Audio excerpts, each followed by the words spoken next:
दोस्तों, आज मैं आप लोग को क्लास 10th का मैथ बताने जा रहा हूँ, जो कि हमारा ये बुक जो है डॉक्टर मनोहर ऐसे बताऊँगा। दोस्तों, आपका इस डॉक्टर मनोहर ऐसे जो कि चैप्टर हमारा है प्रश्नावली 1.8 में मैंने 1 से लेके 7 तक क्वेश्चन बता दिया है। दोस्तों, 7 तक क्वेश्चन कंप्लीट हो गया है, जो कि पार्ट 1 पार्ट 2 में बना है हमारा। अभी हमारा आज चलेगा पार्ट 3 चलेगा, जो कि पार्ट 3 हमारा जो क्वेश्चन है ये है। ठीक है दोस्तों, हमारा ये क्वेश्चन है। तो जो क्वेश्चन है आप लोग क्वेश्चन पढ़ लीजिएगा। दोस्तों, मैं डायरेक्ट इसे हल कर रहा हूँ। दोस्तों, क्वेश्चन नंबर 8 को तो चलिए मैं हल करने चल रहा हूँ 8वां नंबर क्वेश्चन। तो कह रहा है किसी परेड में 616 सदस्यों की एक सेना है। दोस्तों, तो कोई परेड है। दोस्तों, कोई परेड मतलब कोई एक हमारा फील्ड है। यहाँ पर मैंने कोई फील्ड बना दिया। अब इस परेड में 616 सेना है। फिर उसी परेड में एक छोटी सी टुकड़ी में कितने सदस्य हैं। दोस्तों, उसी परेड में 32 सदस्य हैं। अब 32 सदस्य कौन से बैंड बजाने वाले हैं। दोस्तों, मतलब जो हमारा जो आर्मी की जो सेना होती है उसमें क्या होते हैं, बैंड बजाने वाले भी होते हैं। दोस्तों, कि जब आर्मी की सेना मतलब एक लाइन से खड़े होते हैं एक लाइन से, तो उसमें बैंड बजाने वाले भी रहते हैं, जो बैंड बाजा बजाते हैं वो सब भी रहते हैं। तो उनकी संख्या कितनी है, 32 है। दोस्तों, तो ये पूछ रहा है कि स्तंभों की अधिकतम संख्या कितनी होगी, मतलब बैंड बजाने वाले की अधिकतम स्तंभों की संख्या कितनी होगी, मतलब कितने लाइन में खड़े रहेंगे। दोस्तों, तो आइए हम इसे सीख लेते हैं। तो पहली टुकड़ी की जवानों की संख्या हम यहाँ लिखेंगे। दोस्तों, लिखेंगे पहली टुकड़ी की जवानों की संख्या, पहली टुकड़ी जवानों की संख्या कितनी है। दोस्तों, 616 है। फिर उसके बाद दूसरी टुकड़ी यहाँ पर मैं लिख रहा हूँ। दोस्तों, दूसरी टुकड़ी जवानों की संख्या कितनी है, 32 है। दोस्तों, ठीक है। फिर उसके बाद अब हमको निकालना क्या है। दोस्तों, इतना आपको मिल गया। अब कुछ नहीं करना है, सीधा सीधा आपको क्या ज्ञात करना है, मास ज्ञात कर लीजिए। दोस्तों, क्या ज्ञात कर लीजिए, मास। तो 32 का 616 से मास निकालेंगे तो ये हमारा जाएगा। दोस्तों, कुछ 32 का पहाड़ा 19 बार ले जाएंगे तो हमारा 608 आएगा। दोस्तों, ठीक है। दोस्तों, 608। फिर इसमें से मैं घटाऊँगा तो यहाँ बचेगा 8, एक इसको कर दिया, यहाँ 8 16 में से 8 जाएगा तो 8, बाकी बचा यहाँ 1 मतलब 0 0 में से 0 0 और 6 में से 6 0, ये बचा। दोस्तों, तो यहाँ पर हमारा 8 हुआ है। तो यहाँ पर एक हमारा स्टेप लिखा जाता है जिसे हम बोलते हैं प्रथम चरण। प्रथम चरण में क्या हुआ। दोस्तों, प्रथम चरण मतलब बीच वाला 616 इक्वल टू पहले और आखिरी 32 प्लस 19 और प्लस दोस्तों यहाँ इंटू होगा, यहाँ क्या होगा, इंटू और प्लस 8। ठीक है दोस्तों, ये सूत्र होता है, आपको पीछे वाले क्लास में पढ़ाया गया है। ठीक है, तो पीछे वाले क्लास में पढ़ाया गया है, मैंने इसको ऐसे किया। फिर इसके आगे बढ़ते हैं। दोस्तों, इसके आगे बढ़ते हैं। फिर इस 8 का भाग 32 में देंगे तो हो जाएगा 8 चौक 32, ये हो जाएगा पूरा 0। अर्थात हम फिर लेंगे दूसरा चरण लेंगे तो 32 इक्वल टू इसका और इसका गुणा 8 × 4 और फिर शेषफल 0। जब तक शेषफल 0 ना आए तब तक हल करते जाइए। दोस्तों, तो शेषफल हमारा 0 आ गया, तो यही हमारा क्या हो गया, आंसर कितना आ गया। दोस्तों, 8। जिससे शेषफल 0 आ जाए वही हमारा आंसर होता है। तो अधिकतम स्तंभों की संख्या कितनी है। दोस्तों, 8 है। मतलब स्तंभों की संख्या हमारा क्या है। दोस्तों, यहाँ लिख लीजिएगा, स्तंभों की संख्या क्या है, 8 है। ठीक है दोस्तों, स्तंभों की संख्या क्या है। आइए हम अगला नंबर सवाल देखते हैं। अब हम 9वां नंबर बताने जा रहे हैं दोस्तों। 9वां नंबर कह रहा है यूक्लिड विभाजन प्रमेयिका का प्रयोग करके दर्शाइए कि किसी धनात्मक पूर्णांक का वर्ग किसी m के लिए 3m या 3m1 के रूप में है। तो हम यहाँ मानते हैं दोस्तों, यहाँ 9 नंबर हमारा क्वेश्चन है, 9 नंबर क्वेश्चन मैंने पढ़ा। तो हम मानिए दोस्तों, माना कोई धनात्मक पूर्णांक संख्या क्या ले लेते हैं, माना कोई धनात्मक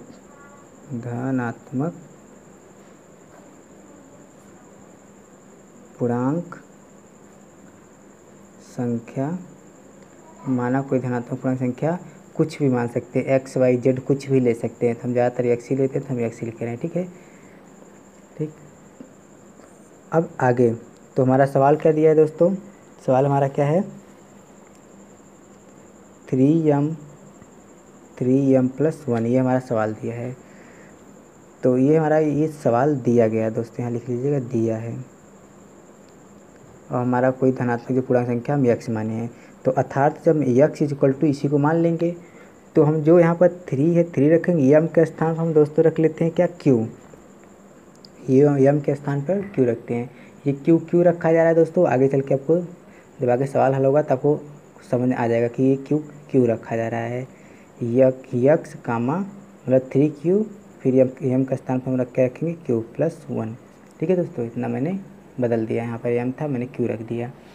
ठीक है, क्योंकि जब आप इस संख्या को बदलेंगे, मतलब यहाँ जो हमारा है चर वैल्यू जो है इसको बदलेंगे तभी हमारा प्रूफ करने पे इतना आएगा, और हमको लास्ट में इतना प्रूफ करना है, बिना बदले प्रूफ करने पर नहीं आएगा दोस्तों। तो इसलिए हमने यहाँ पर बदला, तो मैंने इसे क्यों रख दिया दोस्तों। तो अर्थात हम x बराबर एक बार इसे लिख देंगे, x बराबर एक बार इसे लिख देंगे। तो यहाँ पर एक चीज़ समझना पड़ेगा। ठीक है दोस्तों, अब इसमें क्या कह रहा है कि हम यहाँ पहले लिख लेते हैं x बराबर हम 3q लिख सकते हैं, और एक बार x बराबर क्या लिख सकते हैं 3q + 1। ठीक है दोस्तों, तो ये हो गया ना। अब इसी में कह रहा है कि इनका वर्ग करने पर, तो हम इसको इनका वर्ग कर देते हैं। तो हम पहले इसको हल करते हैं, x बराबर 3q को, इनका हम क्या कर देते हैं वर्ग कर देते हैं। ठीक है दोस्तों, क्योंकि ये वर्ग का है तो यहाँ लिख लीजिएगा वर्ग करने पर। ठीक, तो यहाँ वर्ग करेंगे तो इसका वर्ग करेंगे तो x² = इनका वर्ग करेंगे तो 3 का वर्ग करेंगे तो 9 हो जाएगा, और 9 q का वर्ग करेंगे तो q का q ही हो जाएगा। ठीक है दोस्तों, इतना क्लियर हुआ।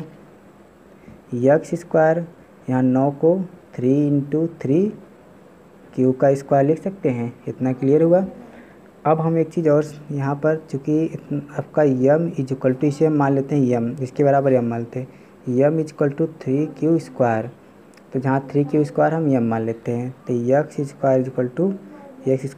3, और इंटू इसके स्थान पर मैंने m माना तो m, तो x² 3m, और यही हमको प्रूव करना था। ठीक है दोस्तों, इसीलिए हमने यहाँ पर बदला था, ताकि हमको लास्ट में यहाँ पर प्रूफ 3m ही आ जाए दोस्तों। ठीक है दोस्तों, तो x² बराबर क्या आ गया 3m आ गया। अब आगे हमको क्या करना है दोस्तों, दूसरा नंबर जो x बराबर 3q + 1 था, तो हम इसे लिखते हैं x बराबर 3q + 1, ये मैंने लिखा। उसके बाद इसको हल करते हैं, दोनों पक्षों को वर्ग मतलब वर्ग करने पर, तो वर्ग करेंगे तो इसका वर्ग करेंगे तो x² = 3q + 1, इसका वर्ग करेंगे तो ये हमारा किस पे सूत्र आ रहा है दोस्तों, a + b का होल स्क्वायर के सूत्र पर आ रहा है। तो ये तोड़ेंगे तो ये होगा, इसको a + b का होल स्क्वायर के सूत्र पर आया है, तो इसको तोड़ेंगे तो a² मतलब 3q का स्क्वायर, प्लस इसको तोड़ेंगे तो b² मतलब 1 का स्क्वायर, प्लस फिर सूत्र में क्या था 2ab, तो 2 सूत्र का रहेगा, a हमारा ये है 3q × b हमारा 1 है। ठीक है दोस्तों, इतना आपको क्लियर हुआ होगा।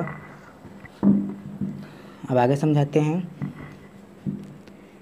x = 3q² का 3 का स्क्वायर करेंगे तो 9, और q का स्क्वायर करेंगे तो q² + 1 का स्क्वायर करेंगे तो 1 हो जाएगा, और यहाँ पर हो जाएगा 2 × 3 = 6, 6 का 6 मतलब 6, और साथ में q था, q डालेंगे तो x² = 9q² प्लस इसको आगे कर दीजिए 6 क्यूब इसे हम रख देंगे इधर। ठीक है दोस्तों, यक्स स्क्वायर इक्वल टू, इसमें कॉमन ले लेते हैं। कॉमन क्या लेते हैं दोस्तों, यहाँ पर अगर हम 3 कॉमन ले लेंगे तो 3 त्रिका 9, क्यू का स्क्वायर प्लस 3 दूनी 6 क्यू, इधर +1, क्योंकि हमने इसमें इतने में कॉमन लिया। अब क्या करेंगे दोस्तों, इसी के बराबर यम मान लीजिए, यहाँ पे लिख लीजिए दोस्तों, M is equal to 3 Q square plus 2 Q. ठीक है, इसी के बराबर हम यम मान लेते हैं। तो इसी के बराबर जब हम यम मान लेंगे तो यक्स स्क्वायर इक्वल टू 3 का 3 रखेंगे, यहाँ यम रखेंगे तो यम का गुणा इसमें हो जाएगा, तो 3m और आगे +1 है, ये है। ठीक है दोस्तों, और यही हमको प्रूव करना था, क्योंकि हमारे सवाल में यही 2 दिया था। ये हमारा देखिए दोस्तों, ये यहाँ पर जो ये था इस सवाल में, ये यहाँ प्रूफ हुआ है, और ये वाला जो था ये यहाँ प्रूफ हो गया है। ये दोनों को प्रूफ करना था। तो आइए हम अगला नंबर सवाल पढ़ते हैं, 10वां नंबर। तो 10वां नंबर जो हमारा सवाल है, 10वां नंबर क्वेश्चन में पढ़ देता हूँ दोस्तों। युगलित विभाजन प्रेमिका का प्रयोग करके दिखाइए कि धनात्मक पूर्णांक का घन 9m, 9m1 या 9m8 है। ये हमारा 10वां नंबर क्वेश्चन है दोस्तों। तो अब मैं 10वां नंबर आपको बताने जा रहा हूँ।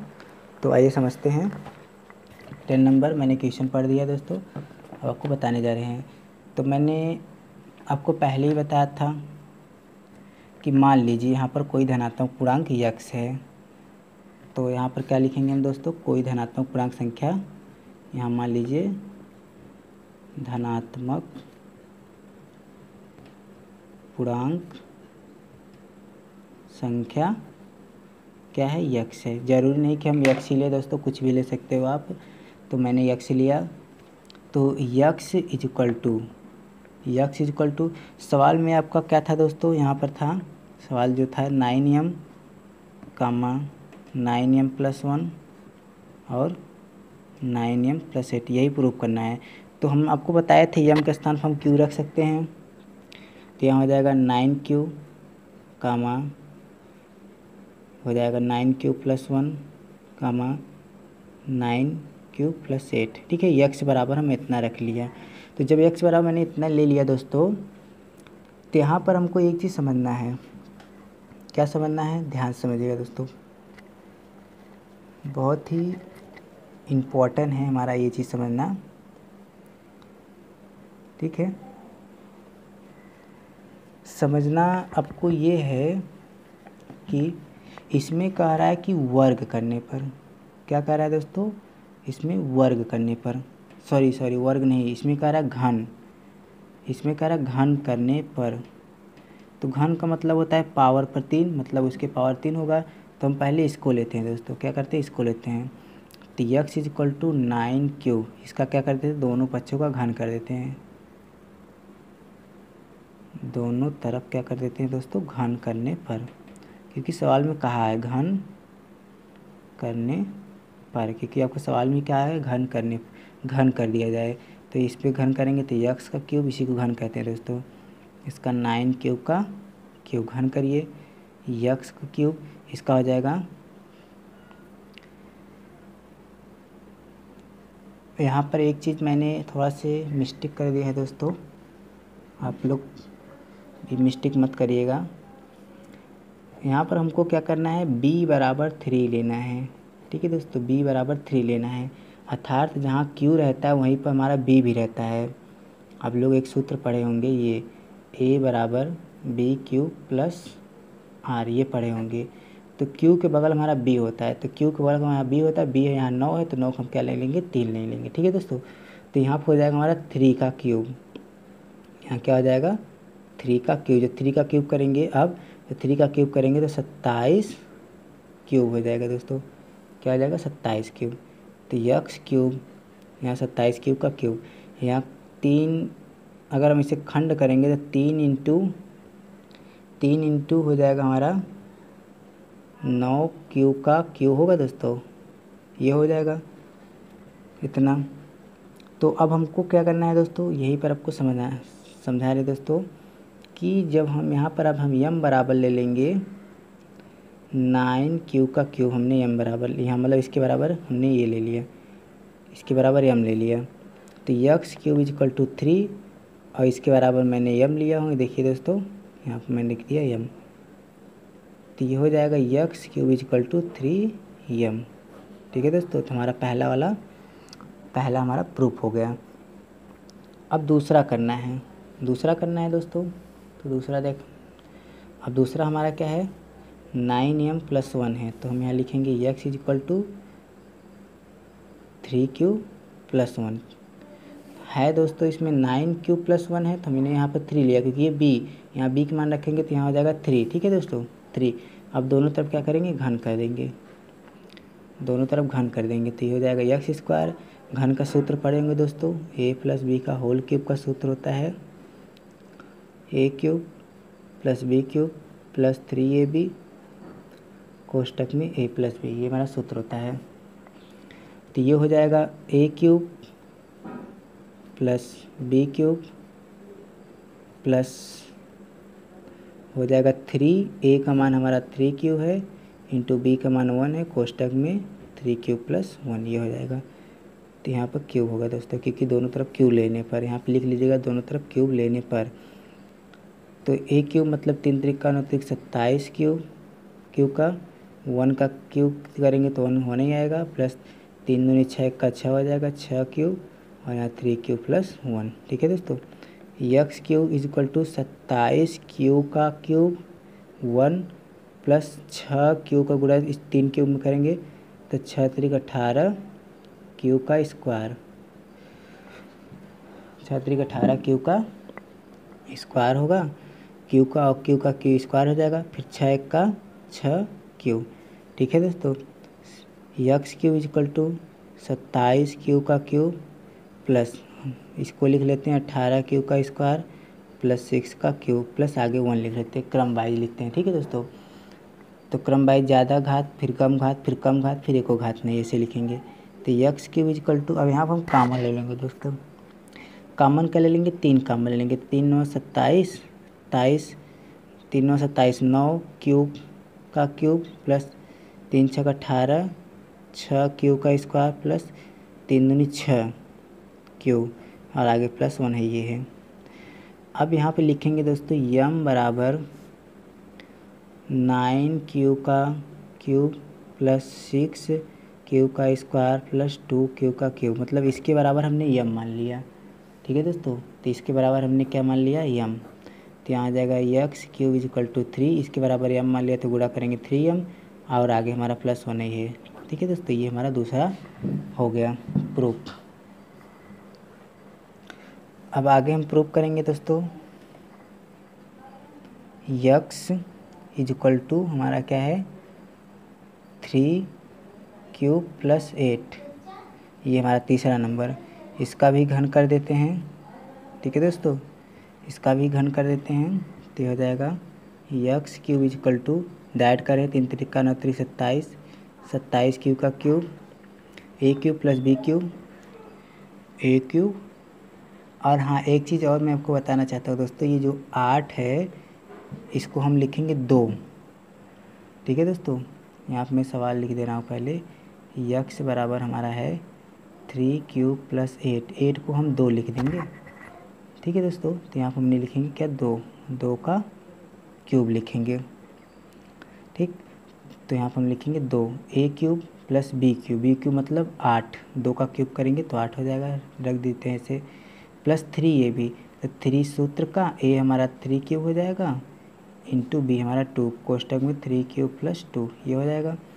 तो x³ + 27 क्यूब का क्यूब यहाँ 8, यहाँ हो जाएगा दोस्तों 3 त्रिक 9 दूनी 18 हो जाएगा इतना 18 क्यूब, यहाँ 3³ + 2 यहाँ तो होगा ही इतना। तो यहाँ हो जाएगा x³ इजकल टू 27 क्यूब का क्यूब प्लस 8 प्लस 18, तो यहाँ हो जाएगा 54 क्यूब और क्यूब स्क्वायर हो जाएगा प्लस 18 दूना 36 हो जाएगा दोस्तों। ठीक है, क्रम वाइज लिख लेते हैं, x³ इजकल टू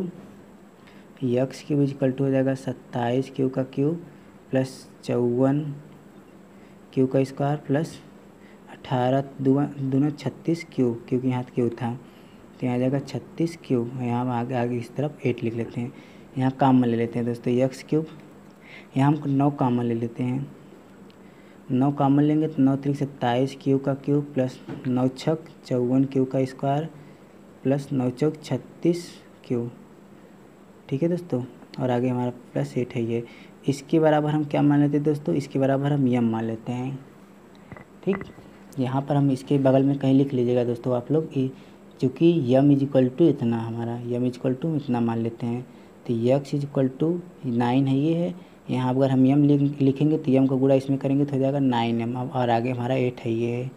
ठीक है दोस्तों, तीसरा नंबर ये प्रूफ ही हो गया, अर्थात हमारा सिद्ध हो गया तीनों। ठीक है दोस्तों, देखिए हमारा स्टार्टिंग पॉइंट से एक बार स्क्रीनशॉट ले लीजिए, हमको यही प्रूफ करना था। और देखिए पहला स्टेप हमारा ये प्रूफ हुआ।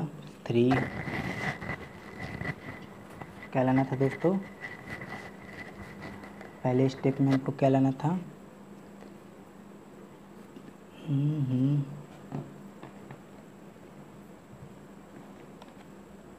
3m लाना था ना।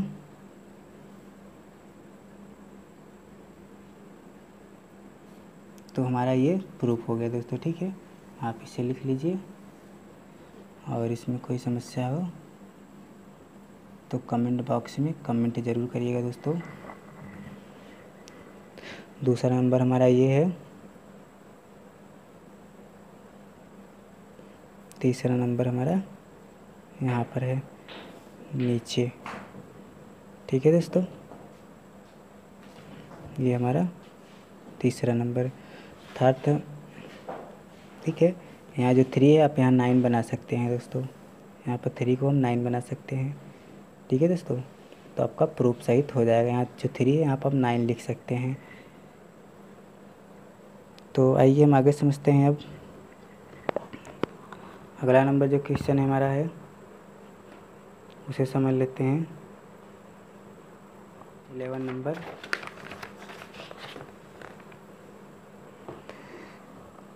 कह रहा है कि 441, 556 और 663, 693 का HCF ज्ञात करना है। ठीक है, तो इतने का हमको क्या ज्ञात करना है, HCF। तो HCF ज्ञात करने के लिए हमको क्या करना पड़ेगा दोस्तों, क्या है, 441 और 693। तो आइए हम हल करते हैं, HCF ज्ञात करते हैं।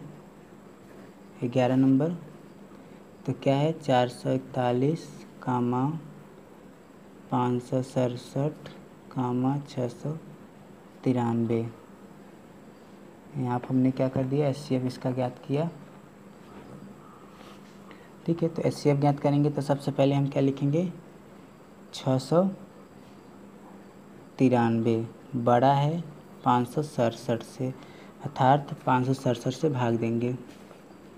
ठीक है दोस्तों, तो 567 से जब हम भाग देंगे 693 में, तो ये हमारा जाएगा 1 बार। जब 1 बार जाएगा तो 567 ही आएगा दोस्तों। बचेगा हमारा 126। 126 का भाग, पहले यहाँ पे स्टेप लिख लेते हैं। प्रथम चरण में क्या हो जाएगा, बीच वाला is equal to first side, first और इंटू सेकेंड साइड प्लस शेषफल। और जब तक शेषफल ना आए तब तक हमको हल करते जाना है। ठीक है दोस्तों, 126 का फिर से भाग देंगे इसमें 567 में, 567 में भाग देंगे तो ये जाएगा 4 बार दोस्तों। जब 4 बार जाएगा तो ये हो जाएगा 504। बचेगा कितना दोस्तों, बचेगा हमारा दोस्तों, घटा देते हैं, 7 में 4 गया 3, यहाँ बचा 6, यहाँ क्रॉस हो जाएगा 63। अर्थात दूसरे स्टेप में 567 इज इक्वल टू हो जाएगा 126 4 प्लस 63। ठीक है दोस्तों, तीसरा स्टेप में क्या करेंगे, फिर 63 से भाग देंगे 567 में, 63 से फिर भाग देंगे 567 में, सॉरी दोस्तों 126 में जाएगा, क्योंकि इसके ऊपर वाला ही लेंगे तो हो जाएगा 126। तो हो जाएगा हमारा कितने बार, 2 बार जाएगा 63 दूना 3 दूनी 6, 2 छंग 12, 2 बार जाएगा तो क्रॉस हो जाएगा, अर्थात आर्क मान हमारा 0 आ गया। तो आर्क मान 0 ही लाना था। तो तीसरा स्टेप हमारा क्या बनेगा दोस्तों, 126 इज इक्वल टू पहला इंटू दूसरा प्लस शेषफल 0, ये हमारा हल हो गया दोस्तों। तो अगर हमारा आया कितना दोस्तों, 693, 567 का जो HCF आया है वो हमारा 63 आया दोस्तों। कितना आया, 63। तो अब पुनः युगलित विभाजन का प्रमेयिका का प्रयोग करेंगे दोस्तों। फिर से एक बार क्या करेंगे, पुनः युगलित विभाजन प्रमेयिका का प्रयोग करेंगे। ठीक है, पूरा नहीं लिख रहे दोस्तों, आप लोग लिख लीजिएगा। पुनः युगलित विभाजन प्रमेयिका का प्रयोग करेंगे किसके साथ,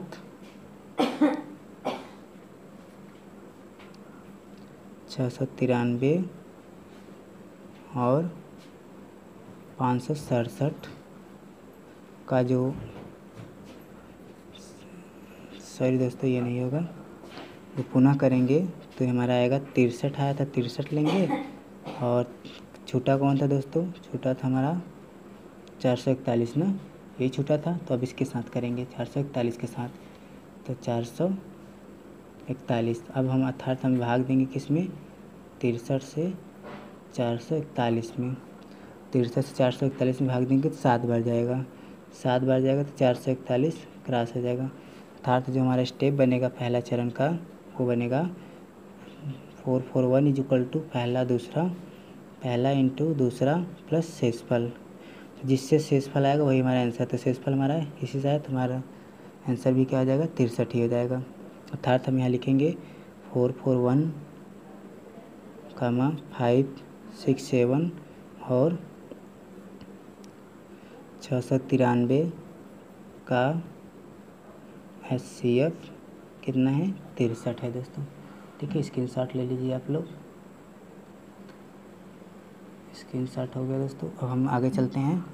क्वेश्चन नंबर 12वां, दर्शाइए किसी धनात्मक पूर्णांक का वर्ग क्यू के लिए 4Q या 4Q+1 के रूप में होता है। 12 नंबर क्वेश्चन समझते हैं दोस्तों। तो माना कोई धनात्मक पूर्णांक संख्या क्या मान लेते हैं, यक्स मान लेते हैं। सेम टू सेम 9वां नंबर के जैसा क्वेश्चन है दोस्तों, जैसे 9वां नंबर क्वेश्चन लगाया तो उसी जैसा है। तो माना कोई धनात्मक पूर्णांक संख्या हम क्या मान लिए हैं, पूर्णांक संख्या क्या मान लिए, यक्स मान लिए। अर्थात जो हमारा यक्स = है 4Q और 4Q+1। ठीक है, तो हम यक्स बराबर हम लिखेंगे 4Q, दोनों तरफ क्या करेंगे, वर्ग वर्ग करेंगे तो ये हमारा हो जाएगा x² + 4Q का स्क्वायर। तो x² = 4 चौक 16 Q का स्क्वायर, ये होगा दोस्तों 4 चौक 16 Q का स्क्वायर। तो अब यहाँ पर 16 को हम कैसे लिख सकते हैं दोस्तों, 16 को हम 4 × 4Q का स्क्वायर लिख सकते हैं, 4 × 4Q का स्क्वायर लिख सकते हैं। अर्थात हम m = मानेंगे 4Q का स्क्वायर, m का स्थान क्या मानेंगे, 4Q का स्क्वायर। तो x² = एक हमारा 4 बचा था 4, और इसके स्थान क्या मानेंगे हम, इसके स्थान क्या माने हैं दोस्तों,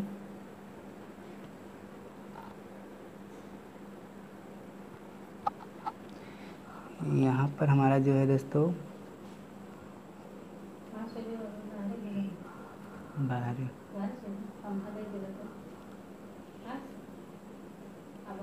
4।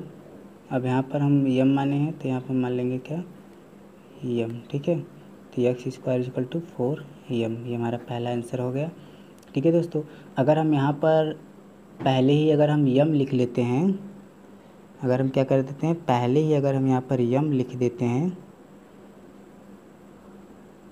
तो अगर हम यहाँ m लिखेंगे तो हमारा आंसर किस में आएगा, q में आएगा दोस्तों। तो इसके लिए आप लोग थोड़ा सा घबराइएगा मत। अगर हम यहाँ पर m लिखेंगे, यहाँ पर भी m लिखेंगे, यहाँ भी m लिखेंगे, तो हम लिखेंगे q = तब q = इतना, तब यहाँ आ जाएगा हमारा q। तो आप लोग इसमें कोई मिस्टेक मत करिएगा। ठीक है दोस्तों, तो अगर आपको ना समझ आया तो मैं फिर से बता दूं, यहाँ पर सीधा सीधा आप रख दीजिए। मैंने आपको पहले ही बताया था, जो यहाँ पर गुणांक हो संख्या के साथ उसको थोड़ा सा चेंज कर दीजिएगा। तो मैं बदल दे रहा हूँ दोस्तों, नहीं तो आप लोग समस्या होगा। यहाँ हम यम ले रहे हैं, क्या ले रहे हैं, यम। ठीक है दोस्तों, यहाँ पर हम क्या ले रहे हैं, यम। जब यहाँ पर हम यम लेंगे, यहाँ मैं लिख दिया हूँ यम दोस्तों, ठीक है। यहाँ पर क्या लिख दिया हूँ, यम। तो यहाँ पर हमारा क्या आ जाएगा, यम का स्क्वायर। क्या आ जाएगा दोस्तों, यहाँ पर हमारा यम का स्क्वायर। तो यहाँ पर यम का स्क्वायर इक्वल टू मान लेते हैं क्यू। क्या मान लेते हैं, क्यू। तो यहाँ हो जाएगा हमारा क्यू, ठीक है दोस्तों। अर्थात हमारा एक्स इक्वल टू क्या आ जाएगा, 4Q। अब समझ आ गया होगा दोस्तों। वो भी सही था हमारा, मगर आप लोग को थोड़ा से एग्जैक्ट प्रूफिंग लाएंगे तो तभी आपको समझ आएगा आप लोग को। तब भी हम आगे समझते हैं। इसके आगे एक सवाल और, मतलब भी क्या है था, दो था ना, एक्स बराबर मैंने 4m लिया, अब एक्स बराबर 4m+1 लेंगे, ठीक है। दूसरा स्टेप हम ले रहे हैं दोस्तों, एक्स बराबर कितना ले रहे हैं, 4m+1 लेते हैं। दूसरा स्टेप हम लेते हैं एक्स बराबर 4m+1। दोनों तरफ वर्ग करने पर वर्ग करेंगे दोस्तों, तो x² प्लस 4m+1 का होल स्क्वायर। तो एक्स स्क्वायर को इसे तोड़ेंगे हम, इसको तोड़ेंगे दोस्तों, तो ये हो जाएगा a का स्क्वायर प्लस b का square plus 2ab, 2 into 4m+1, ठीक है दोस्तों, 4m+1। तो यहाँ हो जाएगा एक्स स्क्वायर 4 चौक 16m का स्क्वायर प्लस 1 प्लस 4 दूनी 8, 4 इंटू रहेगा यहाँ पर 4 दूनी 8m। इसे हम लिख लेते हैं x square 16m plus 8m+1। अब यहाँ पर हम क्या करते हैं दोस्तों, कॉमन ले लेते हैं, 4 कॉमन ले लेते हैं। एक्स इक्वल टू 4 कॉमन लेंगे, 4 चौक 16m स्क्वायर, 4 दूनी 8m, ब्रैकेट में 1, ठीक है दोस्तों। इसके बराबर हम क्या मान लेते हैं, क्यू मान लेते हैं। यहाँ पे लिख लीजिएगा, यहीं पर कहीं यहीं पे लिख लीजिएगा, Q is equal to 4m² plus 2m, ठीक है दोस्तों। तो यहाँ हो जाएगा हमारा अगला answer x square is equal to 4, यहाँ पर हमने माना था क्यू, तो 4Q और आगे हमारा +1 है, ये है। तो ये हमारा दूसरा नंबर प्रूफ हो गया दोस्तों। पहला हमारा ये प्रूफ था, दूसरा हमारा ये, ठीक है दोस्तों। ये हमारा कैसा नंबर क्वेश्चन है, 12वां नंबर। स्क्रीनशॉट ले लीजिए। अब अगला नंबर 13 नंबर जो क्वेश्चन है दोस्तों, युगलित विभाजन प्रमेयिका का प्रयोग करके 377, 180, 420 का HCF ज्ञात करना है, ठीक है दोस्तों। तो 13 नंबर क्वेश्चन समझते हैं। 378, 180, 420, ठीक, ये है, इसका HCF ज्ञात करना है। HCF ज्ञात करने के लिए हमको क्या करना पड़ेगा, पहले दोस्तों हम शॉर्ट में कर रहे हैं दोस्तों, 180 का 420 में कर रहे हैं थोड़ा से। अब यहाँ पे 2 बार जाएगा तो हमारा हो जाएगा 360, यहाँ घटाएंगे तो हमारा आ जाएगा 60, 60 से फिर भाग देंगे 180 में तो आ जाएगा 3 बार, तो ये हो जाएगा 180। एक क्रॉस मल्टीप्लिकेशन स्टेप चरण आप लिख लेंगे दोस्तों। फर्स्ट चरण 420 इक्वल टू 180 इंटू 2 प्लस 60, ये पहला चरण। दूसरा चरण लिखेंगे हमारा दोस्तों 180 इक्वल टू 60 इंटू 3 प्लस 0, 0 जब आर का मान जिससे 0 आ जाएगा तो वही हमारा आंसर हो जाएगा। अर्थात इसका आंसर कितना आया दोस्तों, इसका आंसर हमारा आया 60। तो अब वही 60 से 180 का मैंने 420 में दिया था दोस्तों, ठीक है। 180 का किस में दिया था, 420 में, ठीक। अब वही 420 से, ये हमारा फर्स्ट स्टेप हो गया। दूसरा स्टेप में समझते हैं। तो अब 180 का हम करते हैं 378 में, 378 में करेंगे, 2 बार जाएगा 360 आ जाएगा। जब 2 बार जाएगा 360 तो 18 हो जाएगा। 18 का 180 में करेंगे, 18 का 180 में करेंगे तो 10 बार जाएगा, तो हमारा आ जाएगा क्रॉस मल्टीप्लिकेशन, ठीक है। चरण आप लोग लिख सकते हैं। तो यहाँ हो गया हमारा 18। तो अतः हम यहाँ पे लिखते हैं HCF जो हमारा होगा 180 का 420 का जो HCF होगा वो हमारा 60 होगा। 180 420 का HCF 60 होगा और 180 378 का HCF कितना होगा दोस्तों, 18 होगा। तो अब 60 और 18 का HCF ज्ञात करना है। ठीक है दोस्तों, तो हम क्या करते हैं 18 का 60 में छोटी वाले के बड़ा वाले में देते हैं। 18 तिया हो जाएगा 54, 18 तिया 54 हो जाएगा तो बचेगा हमारा अच्छा। फिर 18 का भाग देंगे तो 36, 18 बचेगा यहाँ पर कुछ नहीं, क्रॉस हो जाएगा। अर्थात हमारा 6 HCF जो आएगा दोस्तों 6 आएगा किसका, 60 और 18, 60 और 18 का HCF कितना आया दोस्तों 6 आया। इसका एक बार स्क्रीनशॉट ले लीजिए आप। क्वेश्चन नंबर हमारा ये था 13 नंबर, इसका स्क्रीनशॉट ले लेते हैं दोस्तों। अब हमारा क्वेश्चन नंबर 15, क्वेश्चन नंबर 15 को हम पूरा नहीं बताएंगे दोस्तों, आधा बता रहे हैं, आप लोग इसे होमवर्क ग्रुप में लिख लीजिएगा। देखिए 20, 53 और क्या है 967, 20, 53, 967 क्वेश्चन नंबर 15 है। और क्वेश्चन नंबर 14 भी बता रहे हैं दोस्तों। आप इसमें से घटा दीजिए, पहला जो हमारा है 5 है, दूसरा है जो हमारा 7 है। घटाने पर, इसको घटाने पर जो हमारा यहाँ पर आंसर आएगा, पहले हम 14 नंबर बता दे रहे हैं दोस्तों, 14 नंबर नहीं बताए हैं। 14 नंबर देखिए यहाँ पर हमारा दिया है सवाल में 398, और सवाल हमारा दिया है 336, और सवाल हमारा दिया है 542। इसमें भी वही करना है, क्रमशः दिया है तो 7 घटा दीजिए क्रमशः, फिर क्रमशः 11 दिया है 11 घटा दीजिए, फिर 15 घटा दीजिए। घटाने के बाद जो आएगा दोस्तों, यहाँ पर मैं घटा दे रहा हूँ 14 नंबर क्वेश्चन में। 14 नंबर क्वेश्चन में घटाएंगे तो 391 आएगा, इसमें घटाएंगे तो 425 आएगा, इसमें घटाएंगे तो 527 आएगा। तो अब कुछ नहीं करना है दोस्तों, यहाँ पर आप 391 का भाग 425 में दे देना है, जो आएगा आंसर, जो आएगा आंसर, ठीक है दोस्तों। फिर उसके बाद आपको जो आएगा आंसर हमारा 17 आएगा, फिर 17 का भाग आपको 527 में दे देना है दोस्तों। 527 में इसको हल करेंगे तो 17 आएगा दोस्तों। अंतिम में जब हल करेंगे तो क्या आएगा इसका आंसर, इसका आंसर 17 आएगा। फिर अंतिम में क्या करना है आपको, 17 का भाग 527 में दे देना है दोस्तों। 527 में देंगे तो सबसे बड़ी संख्या क्या होगी, 17 ही होगी।